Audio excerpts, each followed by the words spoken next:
করাও অনুচিত নয়, কিন্তু সব থেকে বেশি আমিই লাভ করব।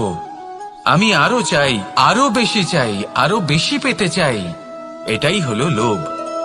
আর এই লোভ যখন গ্রাস করে তখন আপনি যা পেতে চান, সে ধনই হোক বা মানই হোক, তা অর্জন করার জন্য মানুষ যে কোনো স্তরে পৌঁছে যেতে পারে। যদি মানুষ ধন অর্জন করতে চান তাহলে তার জন্য তারা অধর্মের পথেও চলতে পারেন। যদি সম্মান অর্জন করতে চান তাহলে অন্য মানুষকে ছোটও করতে পারেন।